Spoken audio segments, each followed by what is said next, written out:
মিলাদ শরীফ বলি আমরা, কিন্তু মিলাদ শব্দের অর্থ হইল, মিলাদ অর্থ হইল আগমন বা জন্ম।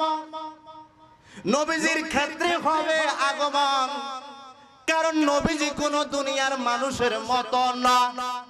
নবীজি হইল সাইয়্যিদ, নবীজি হইল মুরসালিন, নবীজি হইল ইমাম, নবী হইল কম্বলওয়ালা, নবী হইল চাদরওয়ালা। বাজার নবীর সঙ্গে কোন নবীর তুলনাই তো হয় না, উম্মতের কেমনে তুলনা হবে? এই জন্য নবীর ক্ষেত্রে হবে আগমন। মিলাদ শব্দের অর্থ দুইটা হয়, নবীর জন্য একটা, কারণ আপনি ব্যক্তি হিসাবে আপনি তাকে সম্মান করতে হবে। এই চেয়ারটার ভিতরে আপনারা কেউ বসবেন না, এই চেয়ারটা রাখছেন আলেমদের জন্য, ঠিক কিনা কোন? এই চেয়ারের ভিতরে আপনারা বৈশা ওয়াজ শুনতে পারবেন না। আর আপনাদেরকে যদি বলি বাবা ইয়া বসেন, আপনারাও বসবেন না। কিন্তু এই চেয়ারটার ভিতরে আলেম বৈশা আলোচনা করবে, সেই ক্ষেত্রে আমাকে আপনারা স্পেশাল রেখেছেন। আমার পরে যিনি আসবেন তিনি একটু স্পেশাল বেশি, ইনার পরে যিনি আসবেন তিনি হচ্ছেন আপনার মাহফিলের আজকের প্রধান চিফ গেস্ট। কথা কোন ঠিক কিনা? কিন্তু আপনি ব্যক্তি হিসাবে তাকে সম্মান করতে হবে।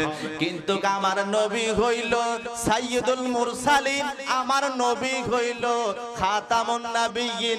আমার নবীর সঙ্গে কোন নবীর তুলনা হয় না। নবীর সঙ্গে কোন নবীর তুলনা যদি না হবে, তাহলে উম্মতের সঙ্গে কেমনে তুলনা করা হয়? এই জন্য মিলাদ শব্দের অর্থ হইল আগমন। নবীর ক্ষেত্রে, আমরার ক্ষেত্রে হইল সেটা জন্ম। নবী যেইভাবে আইছে আমরা তো সেইভাবে আসি নাই, নবী যেইভাবে আগমন হয়েছে আমরা তো তেমনি ভাবে আসি নাই। বাজান একটু গভীর ভাবে মনোযোগ দেন, একটু সুন্দর করে আলোচনাগুলা বুঝে যাবেন। আমার নবী এসেছেন তাহাতা সুরতে ফাওকাল ফারদে, আমার নবী এসেছেন তাহাতা সুরতে ফাওকাল জুলুয়ে। অন্য অন্য নবীরা যেইভাবে এসেছেন তেমনি ভাবে আমার নবী আসেন নাই। অন্য অন্য নবীরা এসেছেন তাহাতা সুরতে ফাওকাল ফারদে, আর আমার নবী এসেছেন তাহাতা সুরতে ফাওকাল জুলুয়ে। সুবহানাল্লাহ কর। আমরা যেমনি ভাবে মায়ের রহিম দিয়া এসেছি, অন্য অন্য নবীরা ওই জায়গা দিয়ে আসে নাই। রে বেবে দেখি সবই দেশি, বেবে দেখি সবই দেশি, মিশা মায়ার ববেতে ইয়াবন বলতে কেউ নাই জগতে। আসেনি আসেনি আমার নাই সাধন বোঝন গো দয়াল, নাই সাধন বোঝন, চোখের পানি দিয়ার তোমার দোয়াইতাম শরণ। ওর দয়া যদি হয় তোমার মন, দয়া যদি হয় তোমার মন, আর কি মরণ হবে রে ইয়াবন বলতে কেহ নাই জগতে। নবীজিরে মানুষ যে বলে শ্রেষ্ঠ মানব জনম তারে গেছে রে বিফলে, ঠিক না কর? কত মানুষ আছে, কত আলেম আছে যেগুলাই আমার নবীর সঙ্গে তুলনা করে। নবী বলে তাদের ভাইয়ের মতো, নবী বলে তাদের বড় ভাইয়ের মতো। আর নবী বড় ভাইয়ের মতো কইলে ইমান তালাক হইয়া যাইব।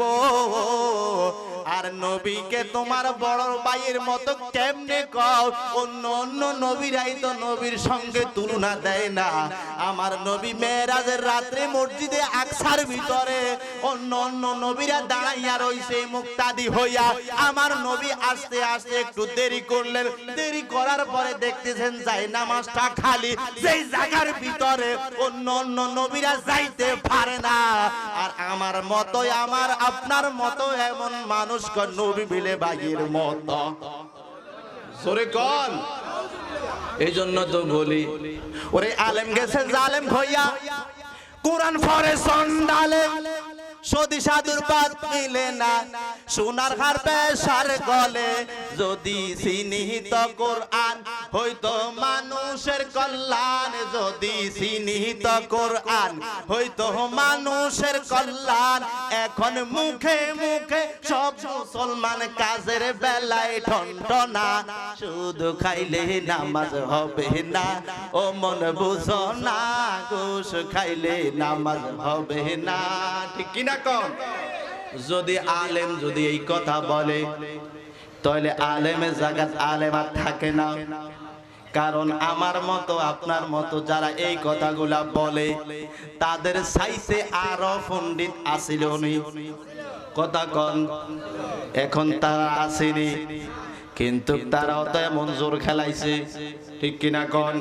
হক কথা কইলেই তো তারা গলা কাটে হক কথা কইলে বাকি বিল্লার মতো গুম কইরা ফেলে আপনারা অনেকে চিনবেন না বাকি বিল্লাহ জালালি একজন ছিল আলেম সুন্নি আলেম তিনি উচ্চ কণ্ঠে নবীর পক্ষে আউলিয়া কেরামের পক্ষে কথা কইতো তাকে ঢাকা যখন গেছে ঢাকার থেকে আসার পথে তারে গুম কইরা ফালাইছে আজও পর্যন্ত বাকি বিল্লার খবর আমরা পাই নাই নূর ইসলাম ফারুকী ঘরের ভিতরে ঢুইকা নূর ইসলাম ফারুকীকে গলার মধ্যে ছুরি চালাইয়া ফারুকীকে শহীদ কইরা দিছে এখনো পর্যন্ত ফারুকীর বিচার হয় নাই আমরা বলবো এক ফারুকী লুকান্তরে লক্ষ ফারুকী আল্লাহর নবীর ঘরে ঘরে আর জোরে কন্যা সুবহানাল্লাহ।